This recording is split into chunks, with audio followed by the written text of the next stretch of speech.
Boa noite a todos, a graça e a paz do Senhor Jesus. Estamos dando início ao nosso culto, ao culto de celebração. A você que nos assiste aí em casa, louvamos a Deus pela sua vida e glorificamos ao Senhor por mais essa oportunidade de adorar ao Senhor nessa noite.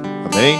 Convido os amados irmãos a abrir a palavra do Senhor no Salmo 33, para assim darmos início ao culto ao Senhor nessa noite. Salmo 33. Diz assim a palavra do nosso Deus: regozijai-vos no Senhor, vós justos, pois aos retos convém o louvor. Louvai ao Senhor com harpa, cantai a Ele com saltério de 10 cordas. Cantai-lhe um cântico novo, tocai bem e com júbilo. Porque a palavra do Senhor é reta, e todas as suas obras são fiéis. Ele ama a justiça e o juízo. A terra está cheia da bondade do Senhor.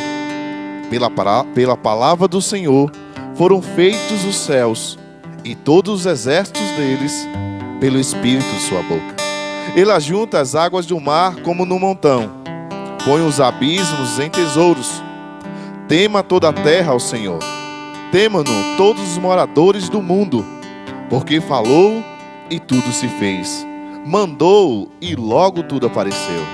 O Senhor desfaz o conselho das nações, quebranta os intentos dos povos. O conselho do Senhor permanece para sempre, os intentos do seu coração de geração em geração. Bem-aventurada é a nação cujo Deus é o Senhor, e o povo que ele escolheu para sua herança. O Senhor olha desde os céus e está vendo todos os filhos dos homens. Da sua morada contempla todos os moradores da terra. Ele é quem forma os corações de todos eles, que contempla todas as suas obras. Não há rei que se salve com grandeza de um exército, nenhum homem valente se livra pela muita força. O cavalo é vão para a segurança, não livra ninguém com sua grande força.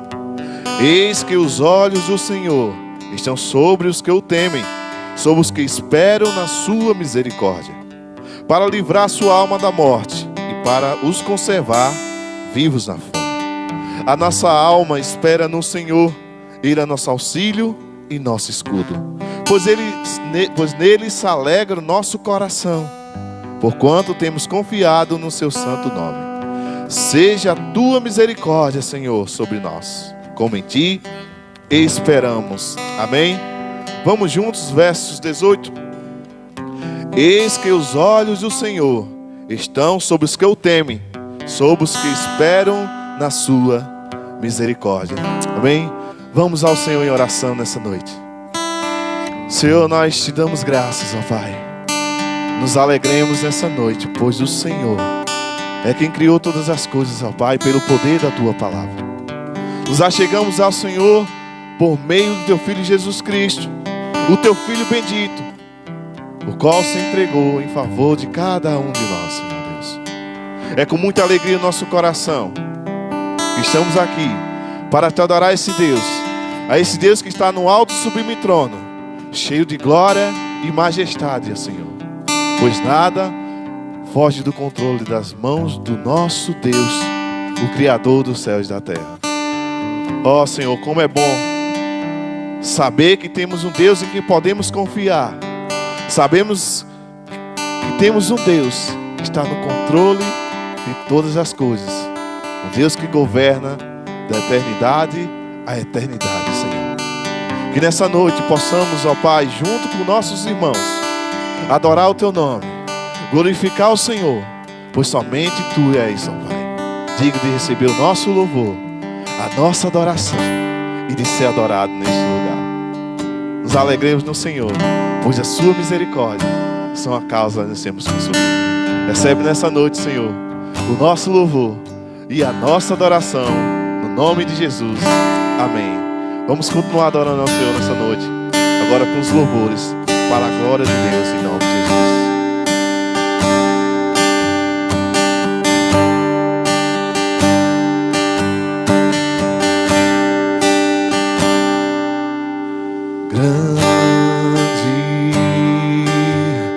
É o Senhor e digno de louvor.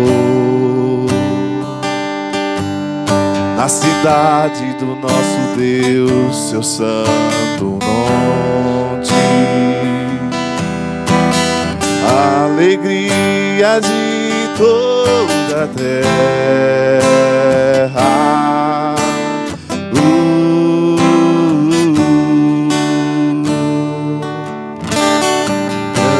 Grande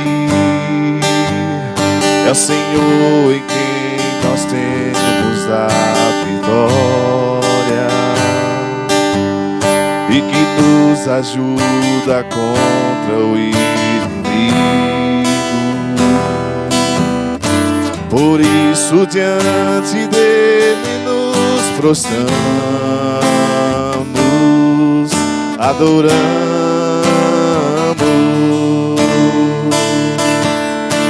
Queremos o teu nome engrandecer e agradecer-te por tua obra em nossas vidas. Confiamos em teu infinito amor, pois só tu és o Deus eterno sobre toda a terra e céu.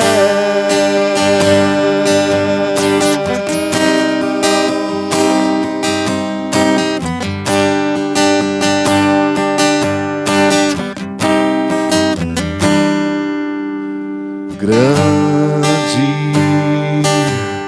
é o Senhor e digno de louvor na cidade do nosso Deus, seu santo monte. Alegria de toda a terra.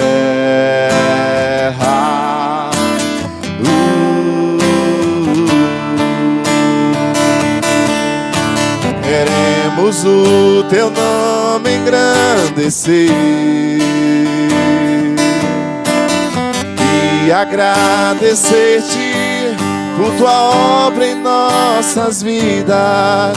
Confiamos em teu infinito amor, pois só tu és o Deus eterno sobre toda a terra. Queremos o teu nome engrandecer e agradecer-te por tua obra em nossas vidas. Confiamos em teu infinito amor, pois só tu és o Deus eterno sobre toda a terra. Pois só tu és o Deus eterno sobre toda a terra. Pois só tu és o Deus eterno sobre toda a terra e céu.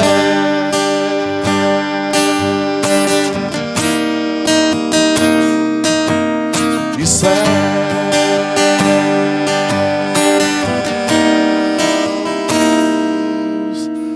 Amém, glória a Deus. Vamos continuar adorando esse Deus grande e poderoso.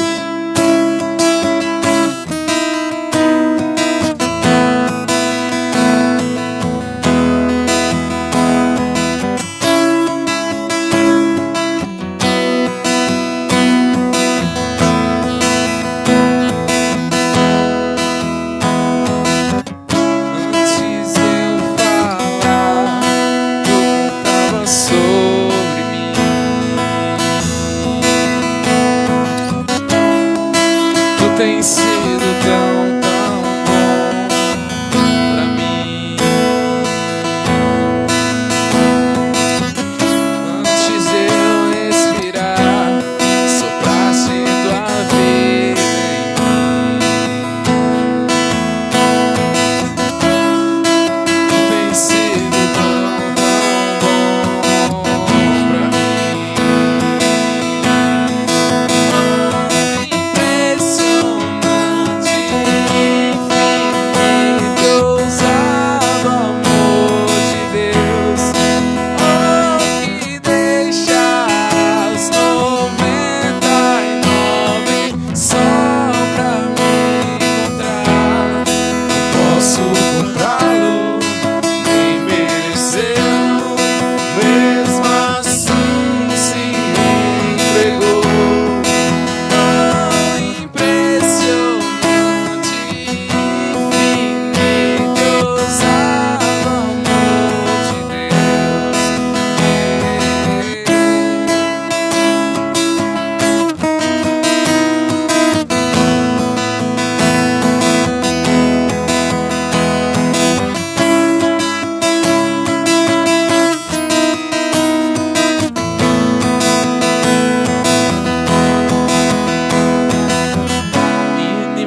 para as sombras, escala as montanhas pra me encontrar. Derruba as muralhas, destrói as mentiras pra me encontrar. Traz luz para as sombras, escala as montanhas pra me encontrar. Derruba as muralhas, destrói as mentiras pra me encontrar. Traz luz para as sombras, escala as montanhas pra me encontrar. Derruba as muralhas, destrói as mentiras pra me encontrar. Oh, impressionante, incrível, sabe o amor de Deus. Oh, me deixarás 99 só pra me encontrar. Não posso comprá-lo, mereceu, mesmo assim se entregou. Oh, impressionante, infinito, sabe o amor de Deus.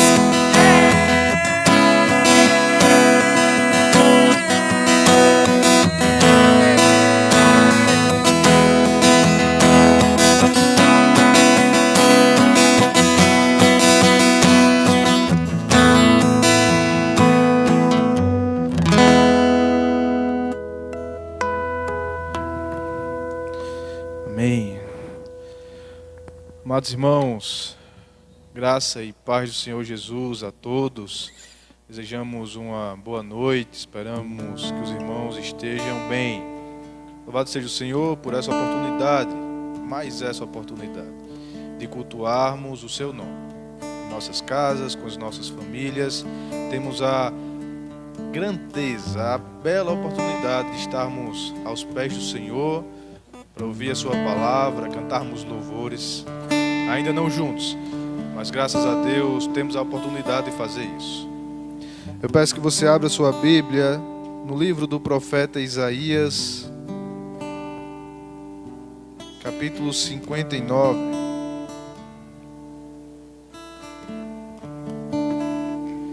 Isaías capítulo 59. Nós leremos os versos 1 e 2. Isaías 59, capítulo 59, versículo 1 e versículo 2, diz assim a palavra de Deus: Eis que a mão do Senhor não está encolhida para que não possa salvar, nem surdo o seu ouvido para não poder ouvir.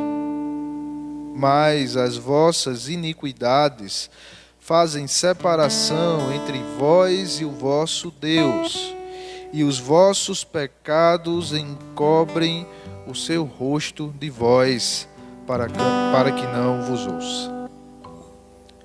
O profeta Isaías revela a verdade, irmãos, que o Senhor é santo. O Senhor é santo, santo, santo, e pelo fato de o Senhor ser santo, Ele não pode tolerar o pecado. Ele não tolera o mal. Ele é tão puro de olhos que não pode contemplar a maldade. E a verdade é que aqueles que desejam se achegar ao Senhor não podem ou não devem fazê-lo, não podem fazê-lo de qualquer maneira.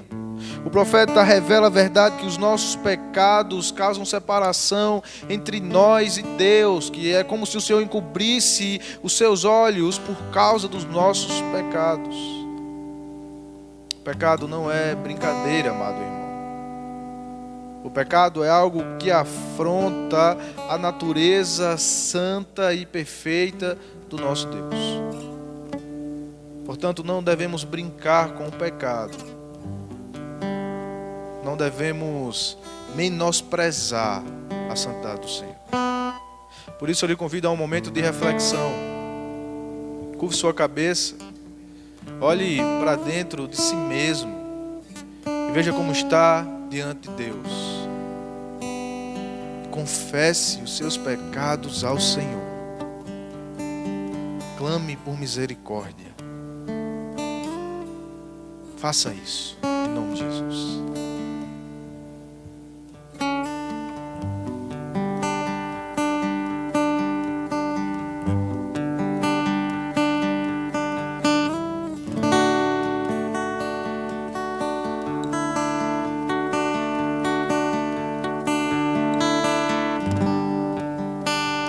Ó Senhor,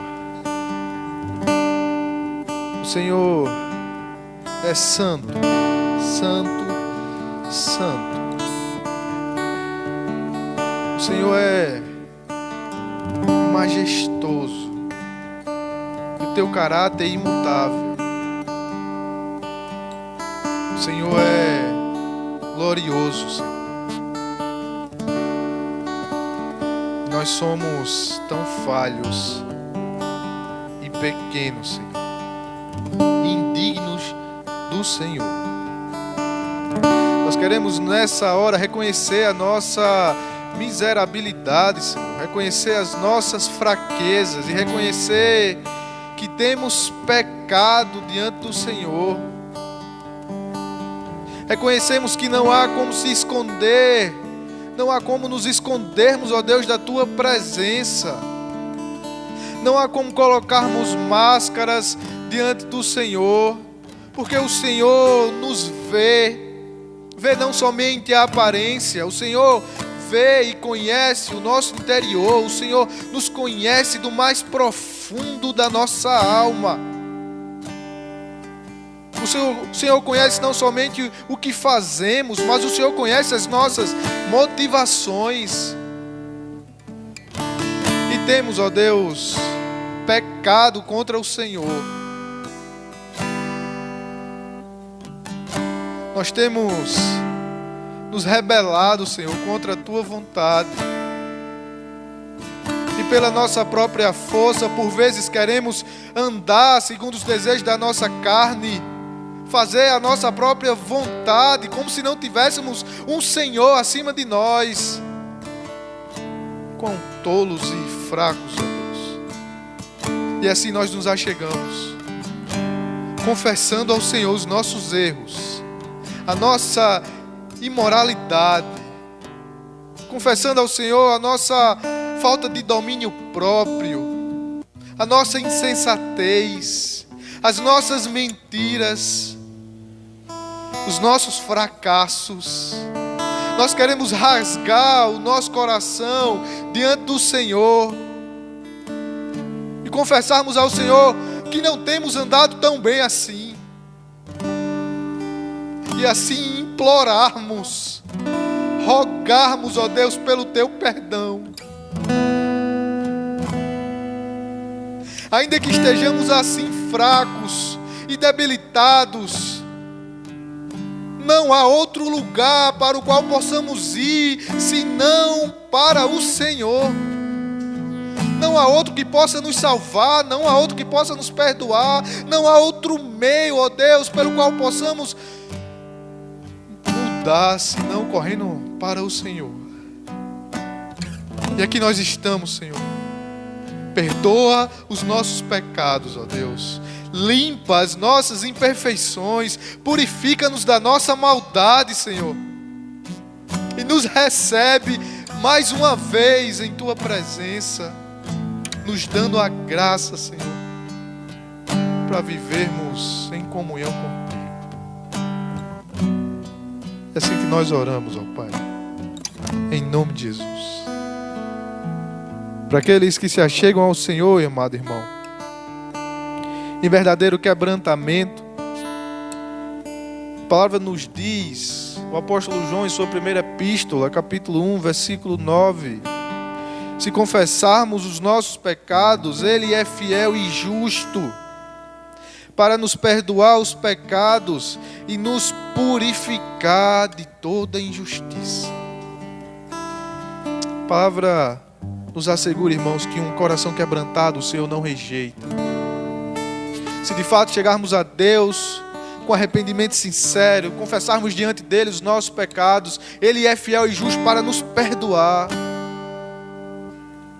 para remover de nós a nossa iniquidade, livrar de nós o seu castigo que deveria cair sobre nós. E não somente isso, ele é poderoso para nos purificar de toda injustiça e nos limpar dos nossos pecados e nos darmos forças para vencê-los, para andar diante de sua presença, não pelos nossos méritos, mas somente pelos méritos de Jesus Cristo, lutando todos os dias contra o nosso pecado, nos purificando na nossa caminhada, pelos méritos de Cristo e pela capacitação do seu Espírito Santo, vencermos dia após dia.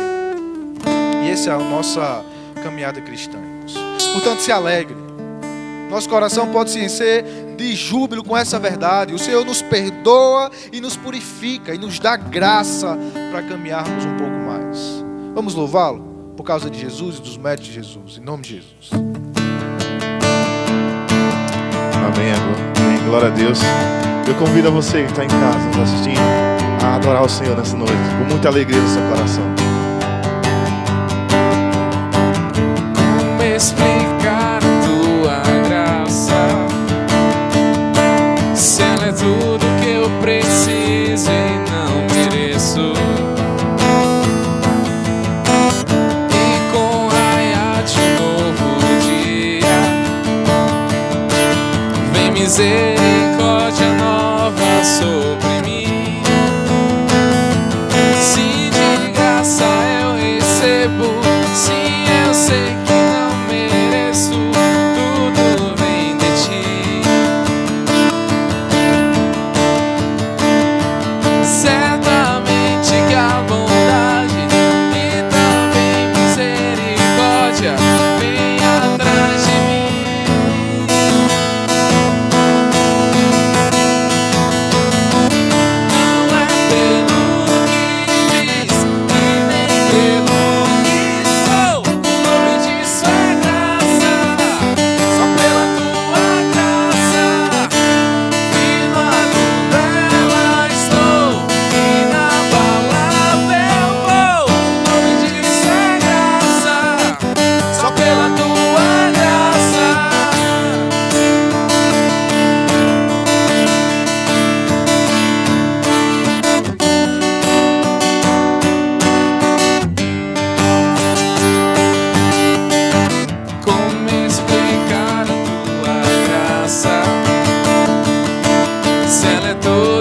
Preciso e não mereço. E com o raiar de um novo dia, vem misericórdia nova sobre mim.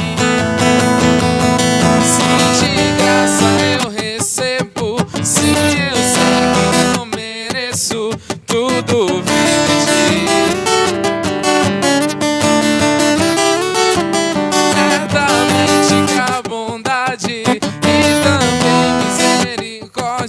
Vem atrás de mim.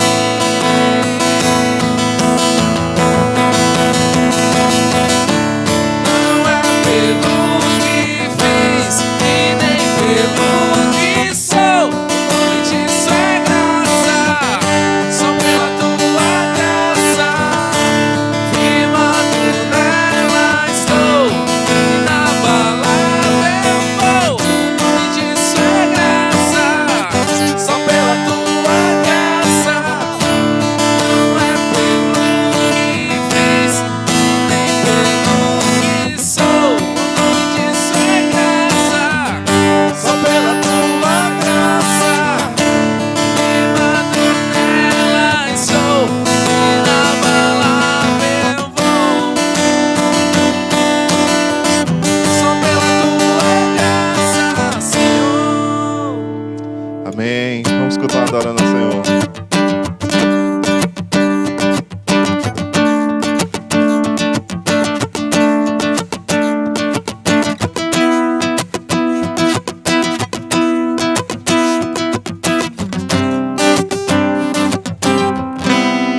Eu olho para a cruz e para a cruz eu vou. Se eu sofrer participar, a sua obra vou cantar. Meu Salvador na cruz mostrou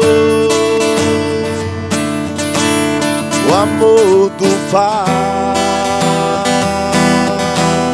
o justo Deus.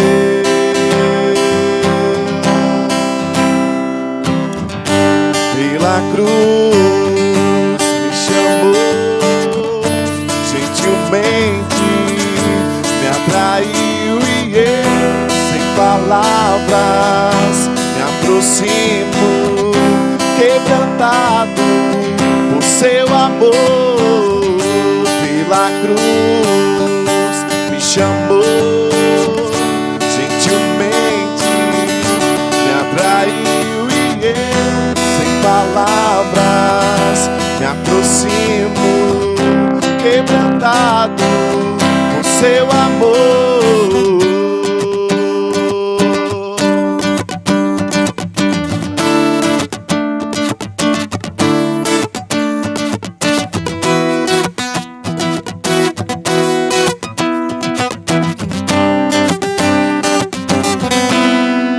Merecida vida, de graça recebi, por sua cruz, a morte me livrou, trouxe minha vida. Eu estava condenado, mas agora pela cruz eu fui reconciliado. Pela cruz me chamou, gentilmente me atraiu e eu, sem palavras, me aproximo, quebrantado por seu amor. Pela cruz me chamou, gentilmente me atraiu e eu, sem palavras, me aproximo, quebrantado por seu amor. Impressionante é o seu amor,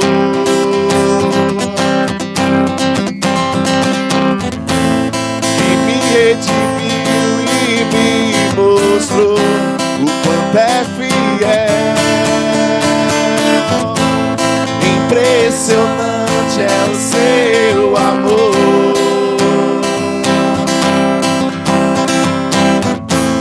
que me redimiu e me mostrou o quanto é fiel. Pela cruz me chamou, gentilmente me atraiu e eu, sem palavras, me aproximo, quebrantado por seu amor. Amém, glória a Deus.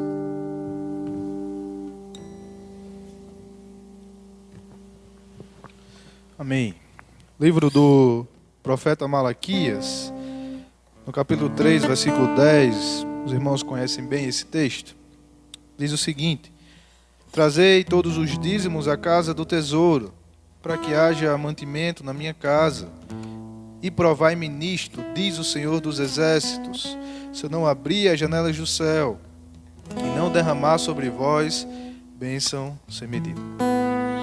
A palavra deixa claro que é a responsabilidade da igreja a contribuição com dízimos e ofertas para que haja manutenção na casa do Senhor. E o Senhor nos exorta a fazer prova da sua fidelidade, a fazer prova dele mesmo, do seu caráter. Ele nos assegura de que ele abrirá as janelas do céu e derramará bênção sem medida. Não estou falando de barganha, não estou falando de uma prosperidade material. Estou falando da bênção do Senhor, que excede todos os bens dessa terra, e o Senhor garante que lhe dará. Podemos confiar nele quanto a isso. Amados irmãos, durante esse período de pandemia, durante esse período de afastamento, nós ainda mantemos as nossas despesas. A igreja ainda necessita cumprir os seus compromissos, as suas responsabilidades. Como nós lemos, é a responsabilidade da igreja, de toda a igreja, as suas contribuições. Esse é um chamado específico e uma conscientização para os membros e congregados dessa igreja, para que continuemos sendo fiéis ao Senhor, com corações generosos, dispostos a contribuir para o avanço do reino. Durante esse período de afastamento, você pode efetuar o seu recolhimento e trazer à casa do Senhor os seus dízimos e ofertas por 2 meios distintos. Em primeiro lugar, você pode fazer o depósito, se assim desejar, na conta do primeiro tesoureiro da igreja. Estará discriminada aí na descrição do vídeo e nos comentários. Tá?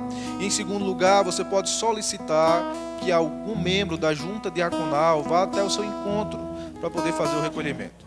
A junta diaconal estará mobilizada para ir até a casa dos irmãos que assim desejarem e poder dessa forma efetuar o recolhimento dos seus dízimos e ofertas. Amém? Eu convido você a orar nesse momento juntamente comigo, agradecendo ao Senhor por essa igreja local, agradecendo ao Senhor pela provisão com a qual o Senhor tem nos sustentado, pedindo ao Senhor que nos favoreça nesse cenário econômico que estamos vivendo, pedindo ao Senhor que abençoe as nossas famílias. Vamos orar em nome de Jesus. Senhor, nós te louvamos, ó Deus, e reconhecemos que essa igreja é do Senhor. O Senhor tem sustentado, o Senhor tem provido as necessidades da tua casa, e nós te louvamos por causa da tua fidelidade. Nós te pedimos que abençoe, ó Pai, os nossos irmãos, que nos dê um coração generoso, que nos dê um coração grato, ciente das nossas responsabilidades. Te peço que abençoe as famílias, ó Deus, que têm enfrentado dificuldades financeiras e econômicas diante de todo esse cenário, ó Deus, turbulento que estamos vivendo. O Senhor que é o Deus da provisão, o Senhor é o Deus que controla todas as coisas. Nos abençoa, Senhor. Aqueles que não têm condição de ofertar, aqueles que perderam a sua fonte de renda, os seus trabalhos, nós rogamos ao Senhor que lhes sustente, ó Deus, com a tua graça. E atrai, ó Deus, atrai-nos para mais perto do Senhor, e assim possamos contemplar os teus milagres, a tua provisão. Abençoa a tua igreja, Senhor. Abençoa a administração desses recursos, que sejam empregados da melhor maneira, do modo que redunde em glória ao teu nome e em avanço do teu reino. É assim que nós oramos, no nome de Jesus e para a glória dele. Amém. Vamos louvar mais um canto, irmãos, em nome de Jesus.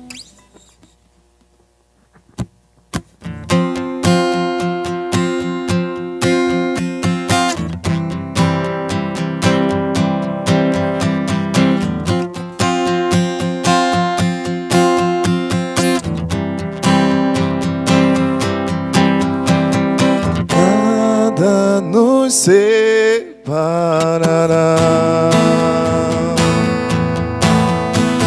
dos laços do teu grande amor. De longe ouvimos o amor que chama, paixão profunda, bondade e graça se derramando. Profundo, é tão imenso e cobre-nos, é furioso, é poderoso, é abraça-nos. Só Ele pode devolver a vida aos corações. Tão profundo, é tão imenso e cobre-nos, é furioso, é poderoso, é abraça-nos. Só Ele pode devolver vida aos corações. O Pai que seu Filho nos deu, o Filho que por todos morreu,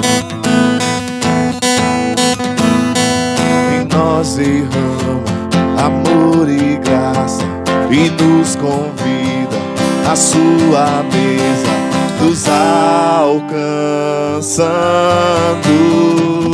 É tão profundo, é tão imenso e cobre-nos. É furioso, é poderoso e abraça-nos.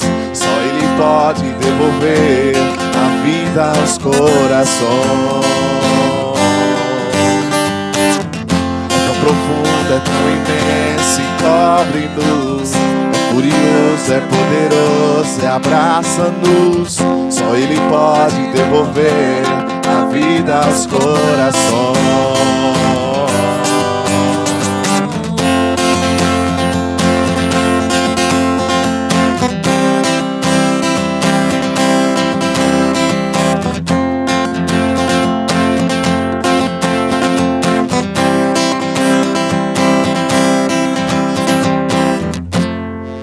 Amém. Senhor, nós queremos nos alegrar, exaltar o Teu nome, Pai.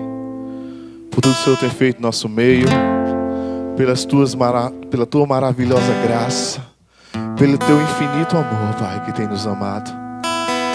Que alegria estarmos nessa noite, cantar louvores, exaltar esse Deus, o único Deus, digno de receber todo louvor e toda adoração e de ser adorado, Pai.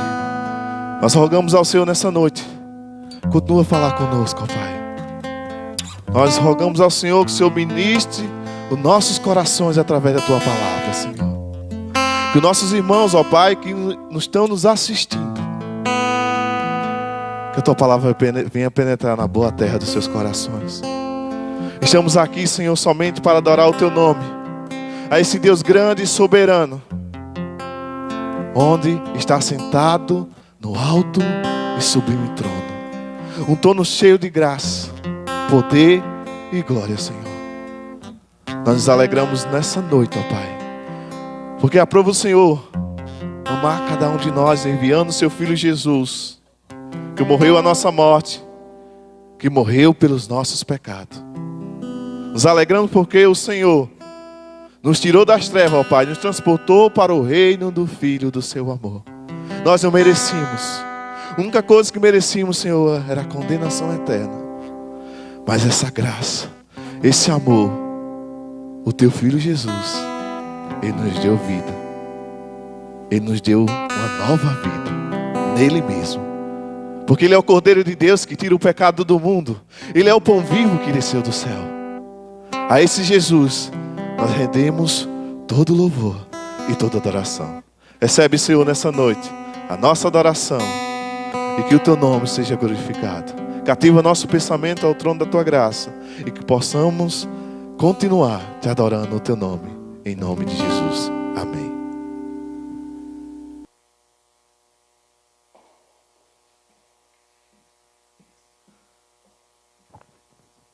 Amém. Queremos convidar o nosso amado pastor Jofre, que está conosco nessa noite, a fim de ministrar a palavra do Senhor. O amado pastor Jofre tem sido bênção nessa igreja, sempre tem nos socorrido, nos abençoado com a sua palavra, e é muito bom ouvi-lo sempre. Vamos orar pela vida do nosso pastor, vamos pedir que o Senhor o ajude, o abençoe durante a exposição da sua palavra.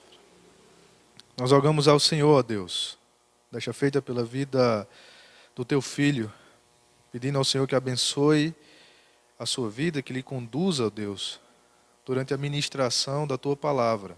Que o Teu Filho seja usado pelo Senhor, lembrando que é um instrumento em Tuas mãos, e capacitado pelo Teu Santo Espírito, ó Deus. Sua mente seja iluminada, e assim pregue a Tua palavra de modo fiel, de modo claro, de modo ousado. Tudo isso para que no final o Senhor receba a glória para si, a nossa vida e a vida dos nossos irmãos sejam edificadas. Nós rogamos, ó Deus, em nome de Jesus. Amém.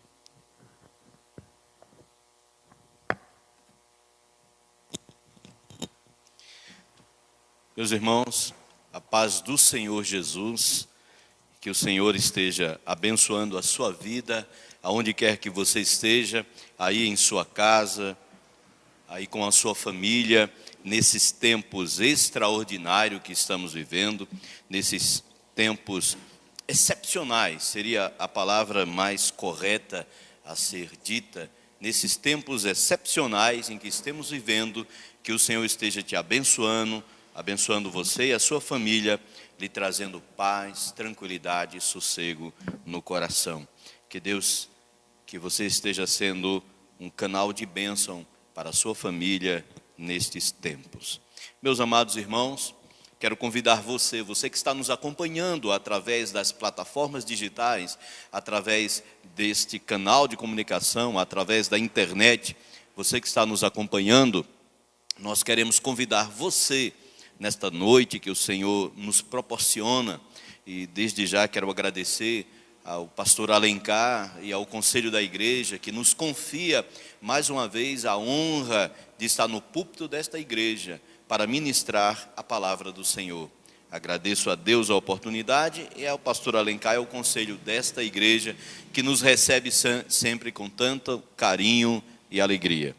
Quero convidar você a abrir a sua Bíblia aí onde você está, no livro de Apocalipse, capítulo 5.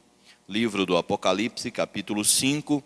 Você pode nos acompanhar abrindo a sua Bíblia, você pode nos acompanhar abrindo o seu aplicativo, ou você pode nos acompanhar apenas prestando atenção na leitura que estaremos fazendo. É um texto muito conhecido, texto do capítulo 5.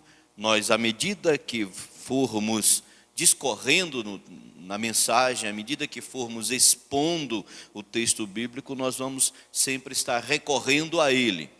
Agora, de início, nós vamos ler alguns versículos para começarmos e rogando a Deus que nos dê sabedoria, que nos dê capacidade e que o seu nome seja glorificado nesta exposição. Capítulo 5 do livro de Apocalipse, diz assim a palavra do Senhor. Vi na mão direita daquele que estava sentado no trono um livro, escrito por dentro e por fora, de todo selado, com 7 selos. Vi também um anjo forte, que proclamava em grande voz: quem é digno de abrir o livro e de lhe desatar os selos? Ora, nem no céu, nem sobre a terra, nem debaixo da terra, ninguém podia abrir o livro, nem mesmo olhar para ele. E eu chorava muito, porque ninguém foi achado digno de abrir o livro, nem mesmo de olhar para ele. Todavia, um dos anciãos me disse: não chores, eis que o leão da tribo de Judá, a raiz de Davi, venceu para abrir o livro e os seus 7 selos. Querido Pai, concordando com a oração do teu servo, me colocando em tuas mãos, para a glória do teu nome, usa-me, Senhor, conforme tu queres. Chego, Senhor, neste momento com temor e tremor, porque é a tua palavra que vamos expor, é a tua glória que devemos buscar, e é te obedecer, Senhor, que devemos fazer. Ajuda-nos a isso, pois sem ti nós não podemos fazer nada. Fala aos corações daqueles que estão nos acompanhando e nos ouvindo através das redes sociais. Fala ao meu coração nesta noite e dos irmãos que aqui estão trabalhando para que este culto seja realizado. Muito obrigado por tudo, em nome de Jesus. Amém e amém. Meus amados irmãos, você que está nos acompanhando através das redes sociais, através das plataformas digitais. Cada geração é chamada a responder um dilema. Cada geração, ela é burilada a desenvolver uma solução para os problemas específicos que a ameaçam em seu tempo, em suas estruturas sociais, em suas dificuldades vivenciais. Cada geração possui suas tragédias e desafios, e elas devem saber enfrentá-los com determinação e sabedoria, somando assim, desta maneira, experiência. E essa experiência adquirida através dos problemas, das situações, das crises, essa experiência, ela deve ser repassada à geração futura, para que assim a próxima geração tenha também um know-how, tenha uma experiência adquirida para enfrentar as próprias dificuldades e crises do seu tempo. Meus irmãos, no ocaso da Idade Média, quando no imediato romper da era moderna, aquela geração do século XVI, uma geração que foi chamada para enfrentar os arbítrios de uma religião marcada pela opressão, marcada pela superstição, marcada pelo amálgama da religião misturada com o poder político, uma religião marcada, irmãos, pela idolatria e que dominava a Europa Central. Quando tudo parecia perdido e que não havia jeito, não havia como as luzes do Evangelho iluminar o coração das pessoas, Deus levanta uma geração. Deus levanta a geração de Martinho Lutero, levanta a geração de Felipe de Melanchthon, levanta a geração de João Calvino, de Zwinglio e tantos outros heróis da fé. Foi a geração dos reformadores levantadas por Deus. E aqueles homens, ao custo de suas próprias vidas, transformaram a face do mundo de então. No século XVIII, na Inglaterra, aquele país experimentou um perigoso esfriamento de sua fé, um esfriamento que foi capaz de fechar as igrejas, de fazer com que o povo abandonasse as verdades bíblicas. O povo daquele país se iludia nas jogatinas, se envenenava nos bordéis, se engalfinhavam nas disputas políticas antagônicas. Tudo parecia perdido para aquele país, tudo parecia perdido naquela época, tudo parecia perdido para aquela geração. Quando parecia que não havia saída, Deus levanta um jovem de 17 anos, um jovem chamado John Wesley, que junto com seu irmão Charles Wesley e também com seu grande amigo George Whitefield e aqueles jovens do Clube Santo, diluem as trevas, espalham o evangelho por aquele país, movidos pelo zelo pelo evangelho e cheios do poder do Espírito Santo, sacodem os vícios e o pecado daquela geração, daquele país, trazendo de volta o vigor religioso, o vigor da fé, o vigor e a sede pelo evangelho. Meus amados irmãos, no século XIX, o Brasil vivia sobre as densas trevas das nuvens da cegueira espiritual. O nosso povo resvalava seus pés nas crendices supersticiosas e se revolvia nas trevas do pecado sem aparente esperança. Quando tudo parecia perdido, quando não havia esperança humana, Deus levanta uma geração. Deus levanta o doutor Robert Calley, com a sua esposa Sarah Polton Calley. Deus levanta jovens como Ashbel Green Simonton, levanta jovens como Alexander Blackford, levantam José Manuel da Conceição, homens e mulheres levantados por Deus, que desbravaram o Brasil, diluíram as trevas, semearam o evangelho em nosso rincão, fincaram a bandeira da fé bíblica em nossa terra. Toda geração é chamada a responder uma dificuldade e uma crise. Cada geração é chamada a responder aos tempos difíceis de sua era, às angústias próprias do seu tempo, às amarguras de sua época. Usando as palavras do reverendo Ronaldo Lidório, que nos diz: vários desafios cercam a igreja nesses dias marcados pela ansiedade coletiva, pela diluição dos paradigmas sociais e a profunda solidão humana. Para enfrentá-los é preciso refletir, teologizar e finalmente pôr a mão no arado sem olhar para trás. Neste momento, precisamos encarnar a verdade de um Deus soberano, Senhor da missão, que jamais poderá ser surpreendido por coisa alguma e, portanto, absoluto controlador de cada momento da nossa existência. Ao passo que nos esforçamos para assumir a nossa identidade cristã como sal e luz, uma comunidade chamada para fazer a diferença na terra. Meus amados irmãos, O livro do Apocalipse passou a ser consumido com sofreguidão nos últimos dias. Muitos têm procurado nele uma resposta mágica para a realidade distópica que estamos passando. Outros leem este livro por pura curiosidade, procurando nele uma distração, como quem assiste uma série na TV, uma série das plataformas aí digitais. Há ainda aqueles que o leem desesperado, de forma desesperada. Aquelas pessoas que leem o Apocalipse moldada pelo medo e pelo pânico e pela superstição, e estão esperando a qualquer momento a besta mitológica surgir no litoral do nosso estado e vir devorando tudo e a todos, como as mais terríveis quimeras dos nossos pesadelos. Mas há os que leem o Apocalipse da forma como ele deve ser lido, como palavra de Deus, como escritura sagrada, como um livro que foi dado por Deus para o sossego da igreja, para o conforto da igreja, para a alegria da igreja.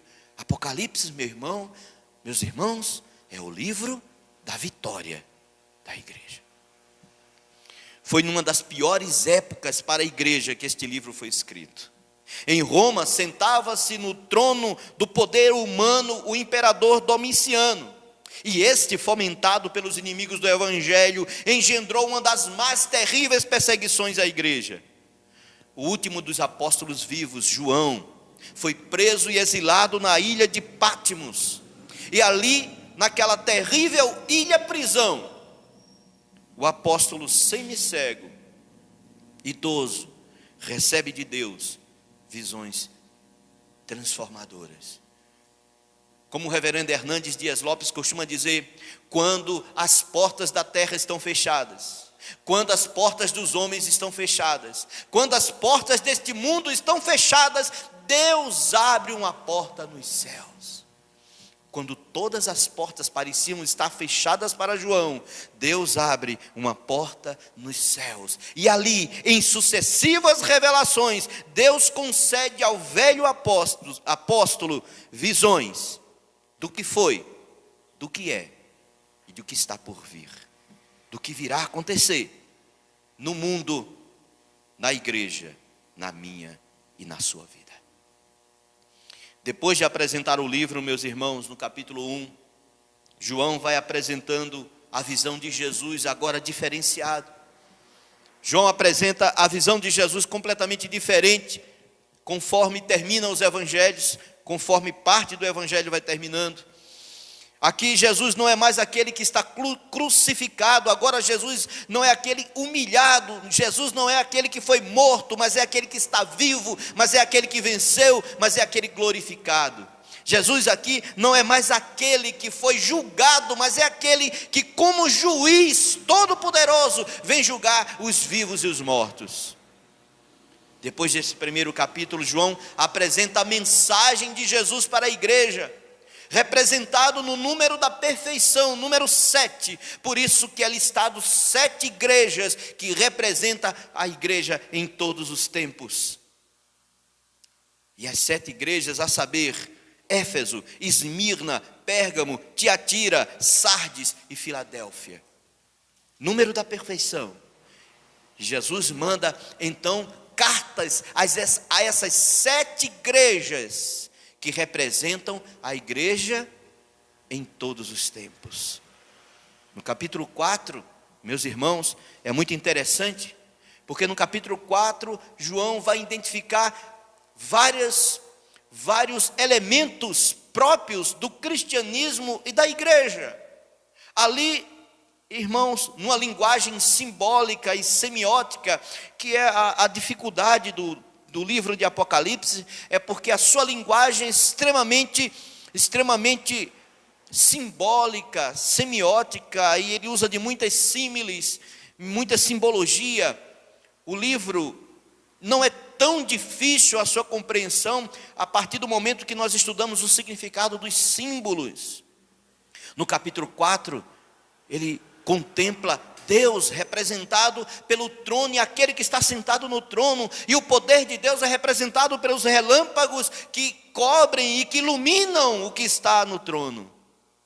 A igreja, representada pelos 24 anciões, representando o povo do Antigo Testamento, 12, e o povo, as 12 tribos, e o povo do Novo Testamento, a igreja, nos 12 apóstolos, os 24 anciões representam a igreja, a plenitude da igreja em todos os tempos.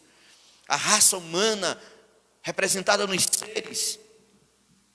O poder de Deus, a trindade, representado no cântico, santo, santo, santo, é o nosso Deus. Ele apresenta o capítulo 4. O capítulo 4 e o capítulo 5 fazem parte da mesma visão, a mesma disposição de visão. O capítulo 4 é uma preparação para o que ele vê e a mensagem do capítulo 5, meus irmãos. E no capítulo 5 é descrita uma crise. Uma crise é descrita, uma crise no céu, uma crise na terra, uma crise no universo, uma crise no coração dos homens. Que crise é essa? E qual é o papel da igreja diante dessa crise? Meus irmãos,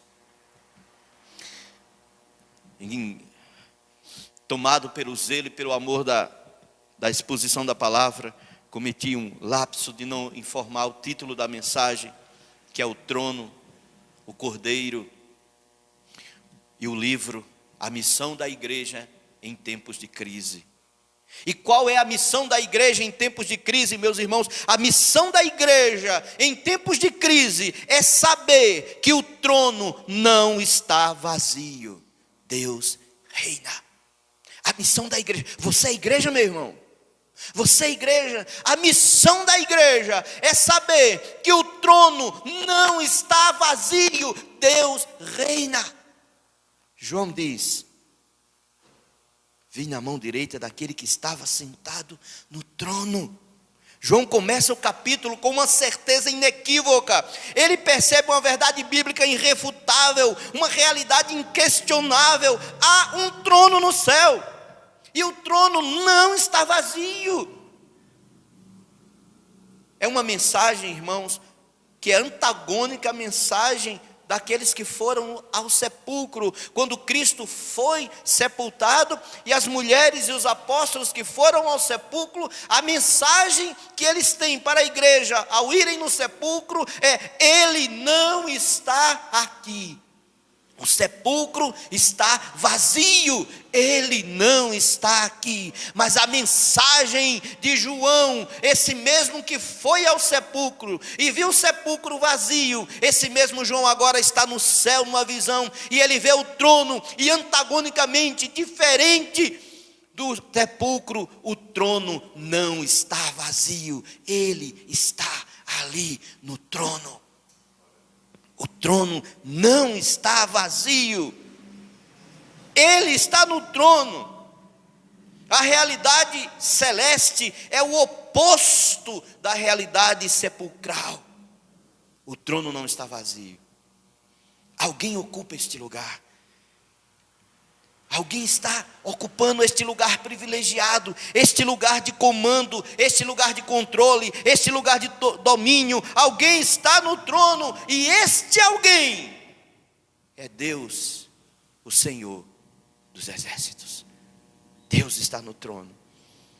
Meus irmãos, o Salmo 99 já anunciava plenos pulmões a concretude dessa verdade. Veja o que diz o Salmo de número 99, nos versículos de 1 a 3, diz assim: reina o Senhor, tremam os povos, Ele está entronizado acima dos querubins, abale-se a terra, o Senhor é grande em Sião e sobremodo elevado acima de todos os povos. Celebrem eles o teu nome grande e tremendo, porque Ele é santo. Querubins são seres celestiais de grande poder. São os ministros de Deus para realizar os seus comandos e servem a Deus continuadamente. São os guardiões das coisas sagradas. Querubins foram colocados no jardim do Éden, com uma espada a refugir, para que ninguém possa adentrar naquele lugar sagrado até que o tempo se complete. Está lá em Gênesis capítulo 3, versículo 24. querubins foram postos sobre o propiciatório da Arca da Aliança. Está lá em Êxodo capítulo 25, versículo 18 a 22. Foram colocados ali no propiciatório, que é a tampa da Arca da Aliança, 2 querubins. Meus irmãos, é interessante a justificativa que os católicos romanos encontraram para justificar a sua idolatria. Eles usam esse texto dos querubins sobre o propiciatório para justificar a idolatria. Lamentável. De fato, existem os querubins, as imagens dos querubins sobre o propiciatório da Arca de Aliança, mas a palavra de Deus é clara quando diz que quem deve ser adorado é aquele que está acima dos querubins e não os querubins. É o Deus que está acima dos querubins que devem ser adorados. E eu vou dizer para você como é que é esse Deus. Você quer saber como é esse Deus? Prepare aí que eu vou dizer a você como é esse Deus. Esse Deus, em Isaías capítulo 40, versículo 22, Isaías diz que esse Deus está sentado na redondeza da terra.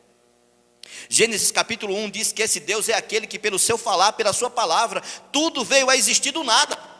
Ele criou todas as coisas a partir do nada. Jó capítulo 26, versículo 7, vai dizer que ele sustenta a terra no nada. Não são as forças as forças cósmicas, eletromagnéticas, que sustentam, por trás dessas forças eletromagnéticas, que sustentam o universo, que sustenta os planetas, é Deus, segundo Jó capítulo 26, versículo 7, segundo o Salmo capítulo 90, no verso 9 e no verso 12, nos diz que esse Deus é aquele que conta todos os nossos dias, e os nossos dias se passam diante da sua ira. Ainda em Jó 42, versículo 2, diz que esse Deus é aquele que faz planos, e nenhum dos seus planos pode ser frustrados. Ainda em Isaías capítulo 43, versículo 13, diz que esse Deus é aquele que age, e que ninguém pode impedir, porque ele diz, agindo eu, quem impedirá? Esse Deus é aquele que em Salmo 139, versículo 4, diz que ainda a palavra nem saiu da minha boca, ainda o meu cérebro está processando o que é que eu vou dizer, e esse Deus já conhece tudo aquilo que eu estou pensando, que eu vou falar. Eu ainda nem processei, e esse Deus conhece. E ainda em Isaías capítulo 6, versículo 3, diz que esse Deus é aquele cheio de glória, a tal ponto que ele diz que toda a terra está cheia da sua glória. Há um trono dos céus. Há um trono no céu. E Deus está no trono. Significa que a história não está entregue ao acaso. A história não está sem rumo. Não são as coincidências que giram o motor da história. Não é a casualidade, nem mesmo o homem. Há um trono no céu, e nele não se assenta nenhum querubim, nenhum serafim, nele não se assenta homem nenhum, nele não se assenta anjo nenhum. Há um trono no céu, e nesse trono não se assenta nenhum prefeito, nenhum governador, nenhum presidente, nenhum rei, nenhum magistrado humano se achega nesse trono. Esse é o trono do universo, e quem está sentado nesse trono é o Criador, é aquele que faz todas as coisas. Deus está sentado no trono. Portanto, saiba de uma coisa, igreja. Saiba de uma coisa, você que é igreja, que a sua dor não passa despercebido, que as suas lágrimas não passam despercebidos, que os seus gritos não passam despercebidos, que a sua necessidade não passa despercebido, que a sua frustração, a sua angústia, o seu medo não passa despercebido. Esse Deus, o meu Deus, o nosso Deus, o Deus da igreja, é aquele que está conosco como uma sombra à nossa direita. Seus olhos estão atentos, seus ouvidos estão abertos. Ele é presente em nossa vida, de modo absurdo, presente. A igreja deve saber essa verdade celestial. Eu devo saber, devo processar na minha mente, no meu coração, essa verdade celestial. A igreja deve conhecer que há um trono, e Deus se assenta nele e faz tudo conforme o seu conselho. Portanto, igreja, eu tenho algo para dizer a você: aquietai-vos e sabei que eu sou Deus, sou exaltado na terra, sou exaltado entre as nações. Qual é a missão da igreja em tempos de crise? A missão da igreja é saber que há um trono nos céus e ele não está vazio. Em tempos de crise, qual é a missão da igreja? Em tempos de crise, qual é a missão da igreja? A missão da igreja é conhecer aquele que por ela pagou o preço, o Cordeiro. A missão da igreja é conhecer aquele que por ela pagou o preço, o Cordeiro. O texto vai dizer o seguinte, que diz assim o texto: vi um anjo forte que proclamava em grande voz: quem é digno de abrir o livro e lhe desatar os selos? Ora, nem no céu, nem sobre a terra, nem debaixo da terra, ninguém podia abrir o livro, nem mesmo olhar para ele. E eu chorava muito, porque ninguém foi achado digno de abrir o livro, nem mesmo de olhar para ele. Todavia um dos anciãos me disse: não chore, eis que o leão da tribo de Judá, a raiz de Davi, venceu para abrir o livro e os 7 selos. Eu convido você para ir para o versículo 9, que diz assim: e entoava um novo cântico, dizendo: digno és de tomar o livro e de abrir-lhes os selos, porque foste morto e com teu sangue compraste para Deus os que procedem de toda tribo, de toda língua, povo e nação, e para o nosso Deus os constituíste reino e sacerdote, e reinarão sobre toda a terra. Meus irmãos, há uma crise nos céus.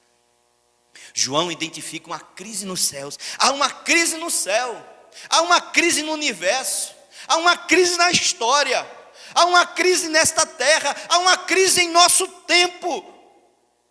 E João identifica algo terrível: não há quem possa resolver aquela angustiante situação. João chora. João chora porque ele percebeu que o significado daquela impossibilidade era o fim de toda a história. Não haveria salvação para o homem, foi tudo em vão. Do que adiantou a conversão, do que adiantou ter deixado o pai consertando as redes e seguido o mestre da Galileia, do que adiantou o esforço de santidade diária na disciplina e no domínio próprio. Do que adianta todo o sofrimento, perseguição, humilhação, injúria e até a morte que o povo de Deus tem enfrentado ao longo de sua história? João chora. E as suas lágrimas representam as esquinas da nossa existência. Quando diante de mecanismos de opressão e dor do mundo, esses mecanismos querem nos despedaçar. Quando os dominadores querem nos escravizar e tiranizar. Quando os poderes e potestades querem nos atormentar e cegar. As lágrimas de João são as nossas lágrimas, são a nossa aflição diante do medo, diante do pânico. Diante do pânico que está sendo espalhado neste mundo tenebroso. João chora. João chora, porque nenhum homem poderá resolver aquele problema. Nenhum anjo poderá sancionar aquele dilema. Nenhum ser poderá equacionar aquele drama. O céu está parado, a terra está parado, abaixo da terra o submundo está parado. João chora. E nós também choramos. Mas, porém, no entanto, eis que um ancião, interessante esse texto, texto interessante, um ancião, um presbítero, aproxima-se de João, e numa palavra confortadora, lhe revela um segredo de Deus. Não chore, eis que o leão da tribo de Judá, a raiz de Davi, venceu para abrir o livro e os seus 7 selos. Um ancião, um presbítero é o instrumento de Deus para confortar a igreja com a revelação de um mistério divino. E o mistério é: Deus providenciou uma solução. Deus providenciou uma solução. A história não está perdida. Notem, irmãos, notem, o forte simbolismo tem endereço certo. Leão significa força, majestade, e aqui não se trata de um animal, pois está grafado com letra maiúscula. É um símbolo que significa uma pessoa. Quem é essa pessoa? Eu vou lhe dizer: Jesus, Jesus Cristo, nosso Senhor. Raiz de Davi significa a ligação histórica, a promessa do Redentor da linhagem real de Davi. Somente aqueles que estão ligados nessa promessa é que esperam, e esse Redentor vai agir para esses que esperam a esperança messiânica. Jesus não é a esperança para quem consulta mortos. Jesus não é a esperança para quem adora Maomé. Jesus não é a esperança para quem confia em Buda. Jesus não é a esperança para quem se entrega aos cultos afros. Jesus não é a esperança para os ateus, para os homens que se vendem aos negócios, nem para os que esperam por políticos milagrosos. Jesus é a esperança daqueles que creem e confiam no Senhor dos exércitos, o Deus de Israel. Ele é digno. Sabe por que ele é digno? Porque ele cumpriu a missão que o Pai lhe confiou e foi fiel até a morte, e morte de cruz. Abrir o livro significa abrir o livro e desatar os selos. Significa que Jesus é aquele que vai pôr os planos de Deus em pleno cumprimento. Meus irmãos, Jesus pagou o preço. Ele derramou seu sangue para que um povo fosse comprado, e assim ele prova o amor de Deus para com o seu povo, porque diz em Romanos capítulo 5, versículo 8, mas Deus prova o seu próprio amor para conosco, pelo fato de ter Cristo morrido por nós, sendo nós ainda pecadores. Jesus pagou o preço, meu irmão, pagou o preço por mim, por você, e não há nada que venhamos a fazer para que Deus nos ame mais ou nos ame menos. Ele nos ama por Cristo, Ele nos aceita em Cristo, Ele nos adota em Cristo, e Ele nos salva em Cristo. Portanto, não se deixe amedrontar com as coisas que ainda virão, porque está previsto tempos difíceis. Eu não vou dizer a você, seja homem ou seja mulher. Eu não vou dizer isso a você, meu irmão. Eu vou dizer, seja cristão. Seja cristão. Tome posse da salvação conquistada por Cristo. E veja o que em Romanos 14, 8 diz: porque se vivemos, para o Senhor vivemos. Se morremos, para o Senhor morremos. Quer vivamos ou morramos, somos do Senhor. Seja cristão. Tome posse da salvação. Em tempos de crise, qual é a missão da igreja? Qual é a missão da igreja em tempos de crise? A missão da igreja é adorar o Cordeiro e com ele se identificar. A missão da igreja é adorar o Cordeiro e com ele se identificar. Veja o que o texto diz, meus irmãos. O texto do capítulo 5 diz assim no versículo 12: proclamando em grande voz: digno é o Cordeiro que foi morto de receber o poder, a riqueza, a sabedoria e força e honra e glória e louvor. Então ouvi que toda criatura que há no céu e sobre a terra, debaixo da terra e sobre o mar, e tudo que neles há, estava dizendo: aquele que está sentado no trono e ao Cordeiro, seja o louvor e a honra e a glória e o domínio pelos séculos dos séculos. E os 4 seres viventes respondiam: amém. Também os anciãos prostraram-se e adoraram. A missão da igreja é adorar o Cordeiro e com ele se identificar. João identifica a igreja no céu.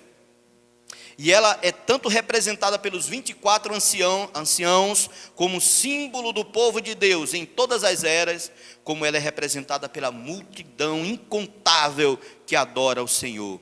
É um povo comprado pelo sangue de Cristo e formado pelos que procedem de toda tribo, raça, língua, povo e nação, e foram constituídos reino e sacerdote. A igreja de Jesus não precisa mais de sacerdotes, pois Jesus é o supremo sacerdote e realizou o supremo, universal e definitivo sacrifício quando derramou seu sangue no Calvário. Você é um sacerdote, meu irmão. Você é uma sacerdotisa, minha irmã. Somos todos sacerdotes. Não precisamos de sacerdotes humanos. somos todos sacerdotes, nós precisamos só de um sacerdote, que é Cristo Jesus, o nosso supremo sacerdote e supremo Senhor. A igreja de Jesus não está reduzida a um comportamento tribal e mesquinho, pois Cristo Jesus nos reuniu e nos adotou como uma grande família. A igreja de Jesus não se resume numa expressão linguística. Nossa experiência com Ele é maior do que as nossas capacidades idiomáticas. A língua de Deus não é o hebraico, não é o grego, não é o latim, como pensavam os antigos teólogos. A língua de Deus se expressa e se realiza em 3 aspectos, a saber, a fé, a esperança e o amor. A igreja de Jesus não se resume numa tradição, a um povo delimitado por seus modos, sua história, crendices e cultura. A igreja do Senhor Jesus espraia-se pelo mundo inteiro e desfaz fronteiras de separação entre os povos, trazendo-nos todos juntos num só rebanho, numa só fé, num só Deus. A igreja de Jesus não se resume, não se reduz à política imposta pelas nações, fruto do mecanismo humano de controle e opressão. Nenhuma nação terrena limita ou delimita a igreja do Senhor. Ela é a grande nação dos salvos pelo mérito de Cristo nosso Senhor. A igreja de Jesus não se identifica com nenhuma ideologia humana, não partilha de nenhum ideal de partido político, não se aventura em nenhuma construção econômica, não frequenta nenhum salão de acordos secretos infame, não se vincula a nenhuma ufania, nenhum ufanista, nenhum demagogo, nenhum populista, que surge seduzindo os mais incautos e desejosos de soluções fáceis para os seus desejos. A igreja se identifica com seu Senhor, que é Cristo, o Cordeiro de Deus. E assim sendo, meus irmãos, a igreja precisa fazer 2 coisas. A primeira coisa é que a igreja precisa morrer. É, isso mesmo. Você é igreja? Você precisa morrer. A igreja precisa morrer. Sim, a igreja tem que morrer. Ela precisa morrer com Cristo e assim com Ele ressurgir numa nova vida, vida eterna de Deus e com Deus. Morrer, irmãos, cuidado. A igreja precisa morrer em Cristo. E morrer em Cristo, irmãos, é o abandono do pecado, é a consciência de que se é necessário nascer de novo, é morrer para o mundo, é renascer para Deus. Vejamos o que a palavra de Deus diz em relação a isso. Romanos capítulo 6, versículo de 6 a 8, diz assim: sabendo isto, que foi crucificado com Ele o nosso velho homem, para que o corpo do pecado seja destruído, e não sirvamos o pecado como escravos, porquanto quem morreu está justificado do pecado. Ora, se já morremos com Cristo, cremos que também com Ele viveremos. Ainda Romanos 8,36 diz assim: por amor de ti, somos entregues à morte o dia todo. Fomos considerados como ovelha para o matadouro. Ainda em Gálatas 2, 19 e 20 diz assim: porque eu, mediante a própria lei, morri para a lei, a fim de viver para Deus. Estou crucificado com Cristo. Logo, já não sou eu quem vive, Cristo vive em mim. E este viver que agora tenho na carne, vivo pela fé no Filho de Deus, que me amou e a si mesmo se entregou por mim. Veja ainda Efésios 2:1, que diz: Ele vos deu vida, estando vós mortos em vossos delitos e pecados. E irmãos, o esmagador Filipenses 1:21, que diz: porquanto para mim o viver é Cristo, o morrer é lucro. A igreja precisa morrer, morrer para o pecado, morrer para o mundo, morrer para a iniquidade e nascer, renascer para Deus, viver para Deus. A igreja precisa de outra coisa, é se identificar com esse Cordeiro. João contempla a igreja nos céus, o povo de Deus identificado com a morte de Cristo e experimentando a vida de Cristo. A missão da igreja é adorar o Cordeiro e lhe ser fiel até a morte, como o próprio Jesus falou para a igreja de Esmirna no capítulo 2, versículo 10, quando ele diz: ser fiel até a morte e dar-te-ei a coroa da vida. A missão da igreja é adorar aquele que está sentado no trono e ao Cordeiro lhe dedicar o louvor, a honra, a glória, o domínio pelos séculos sem fim. Adoração, meus irmãos, a adoração é a razão pela qual Deus nos permite estar aqui.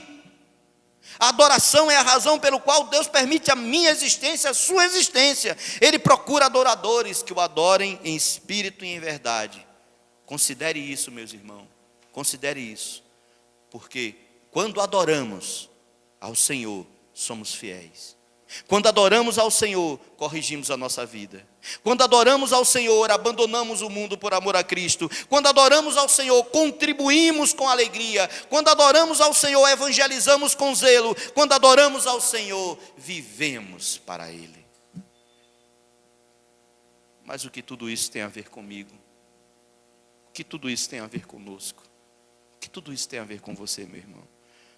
Ora, estamos vivendo um tempo de medo, de desespero, de pânico, de incertezas e insegurança. Eu gostaria muito que as pessoas tivessem com esses mesmos sentimentos por causa dos seus pecados, por causa das suas iniquidades. Eu gostaria que as pessoas estivessem vivendo nesse momento do mundo considerando a volta de Cristo. Vivemos tempos de incerteza e insegurança. Mas você, que é a igreja do Senhor, você, que é a igreja do Senhor, lembre-se de 3 coisas, basicamente. A primeira coisa que você deve lembrar e nunca esquecer é que o mundo não está à deriva. A sua vida não está à deriva. Há um trono nos céus. E há um que está sentado no trono que governa este universo.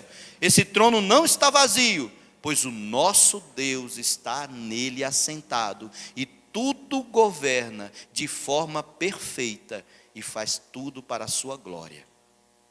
Você que é a igreja, deve lembrar uma segunda coisa, que o povo de Deus, a igreja, foi comprada, adquirida, conquistada pelo digno Cordeiro que deu seu sangue por ela, e somente Ele é digno de desatar os selos e o livro da história. E por causa dele, você que é a igreja, deve morrer para o mundo, abandonar os pecados, a iniquidade e viver somente para a glória dele.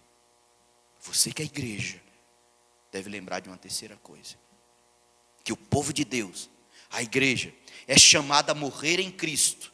E deixar o pecado, deixar o mundanismo, deixar as paixões doentias que nos levam para longe de Deus e viver identificada com Cristo, adorando em novidade de vida. Como o texto de 2 Coríntios, capítulo 5, versículo 17 nos ensina: quem está em Cristo, nova criatura é. As coisas velhas já passaram, eis que tudo se fez novo. Meus amados irmãos, esse capítulo de Apocalipse é um dos textos mais confortadores de toda a Bíblia, pois a sua mensagem central é um alerta de Deus, o Pai, que nos lembra uma verdade eterna. Deus nos lembra que o Pai reina, que o Filho salva, que o Espírito aplica. E a igreja? A igreja adora. E a igreja? A igreja adora. A igreja adora. A igreja adora. A igreja adora. Pai Santo e Eterno Deus, te louvo e te agradeço pela tua misericórdia, pelo teu amor que nos resgatou, Senhor, sendo nós pecadores indignos. Obrigado pelo teu cuidado. E eu te rogo, Senhor, conforte cada coração que ouviu, Senhor, estes hinos maravilhosos que foram cantados em louvor e honra ao teu nome. As leituras feitas nesta noite, um momento de contrição. E para quem ouviu esta mensagem, a começar de mim, sossega o nosso coração, nos acalma nesse tempo de crise e nos lembra que tu reina eternamente, que o nosso Senhor nos salvou, que o Espírito Santo aplica a salvação em nosso coração e mente e que nós devemos te adorar para sempre. Muito obrigado, em nome de Jesus. Em nome de Jesus.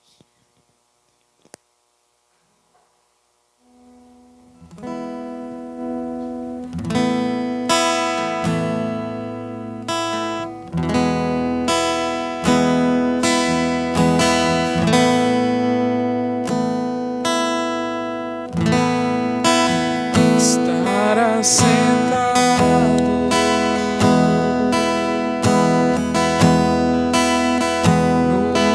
no trono,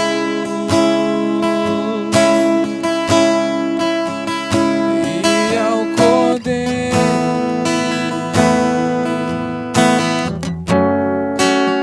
seja o louvor,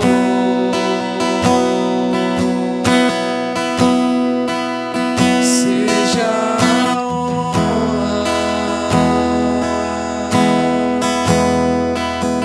seja a glória, seja o domínio,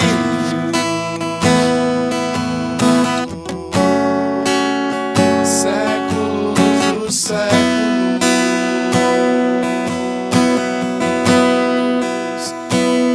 Poderoso Deus, poderoso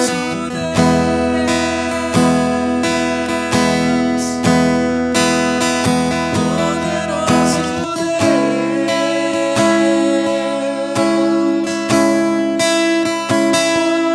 poderoso Deus, minha alma anseia por ti. Poderoso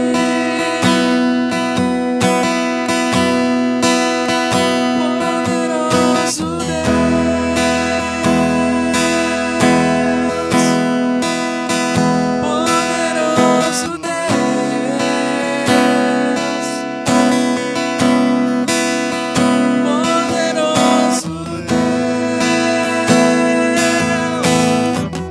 minha alma anseia por ti. Minha alma anseia por ti.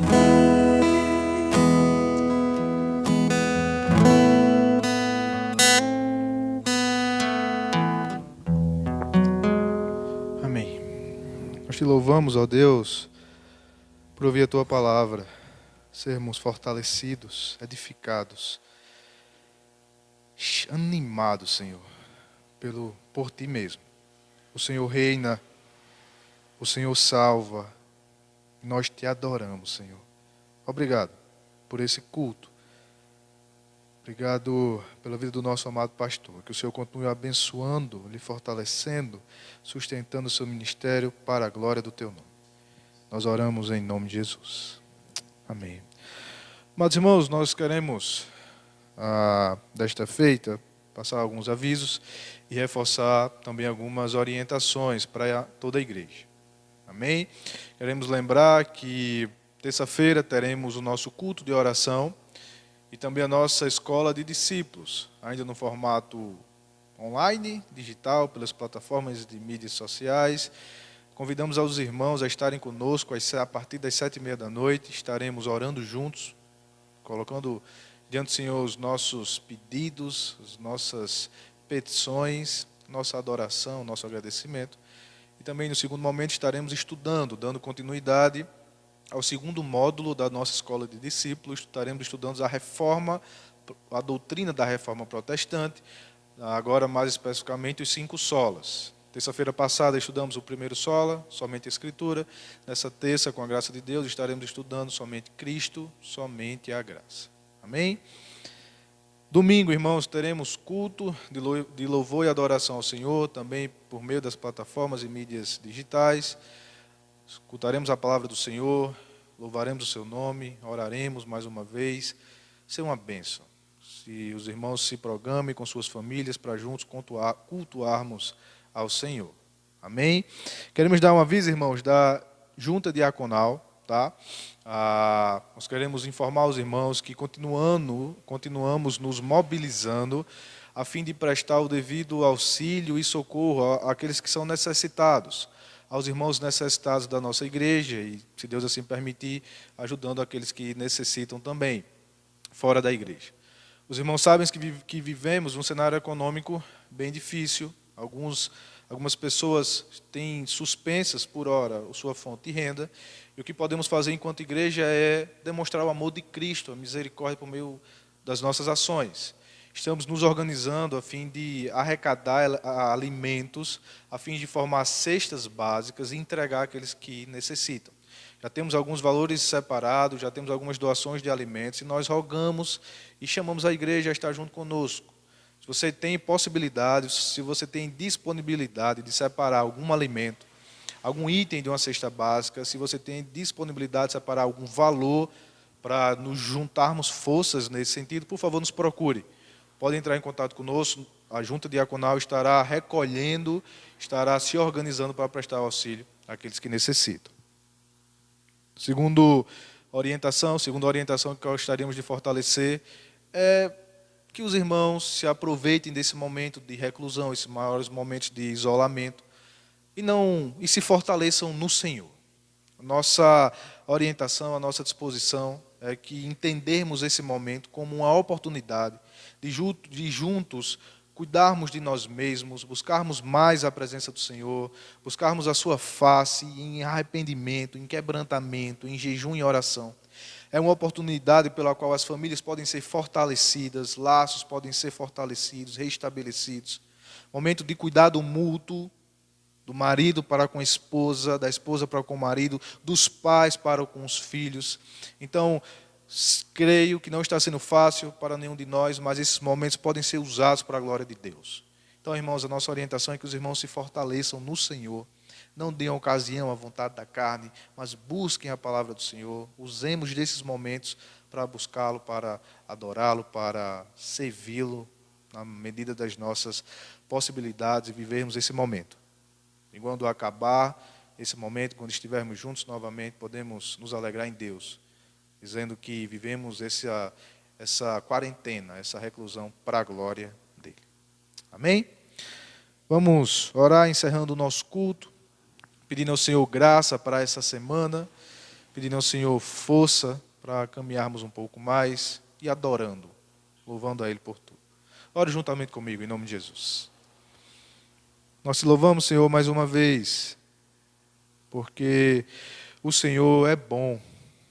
E aqui, ó Deus, nós podemos cultuá-lo. Nós podemos, ó Deus, cantar louvores ao Teu nome, ler a Tua palavra, sermos fortalecidos pela exposição da Tua Escritura. Nós te pedimos graça para essa semana que se inicia. Nós rogamos as Tuas bênçãos sobre as famílias da Tua igreja. Que o Senhor esteja nos fortalecendo, ó Deus, nos enchendo do Teu Espírito, nos guiando, nos dando a graça de vivermos esses momentos difíceis para a glória do Teu nome. Lembrando que o Senhor está no controle, o trono não está vazio. Lembrando, ó Deus, que somos de Cristo, porque Ele se deu a si mesmo por nós, e devemos viver para Ele, por amor a Ele. Lembrando que toda a nossa vida é um culto de adoração, de submissão ao Senhor. Nos dá graça, Deus, para assim vivermos. Nós te pedimos, rogamos e agradecemos. No nome de Jesus. Amém. Deus abençoe, meus irmãos.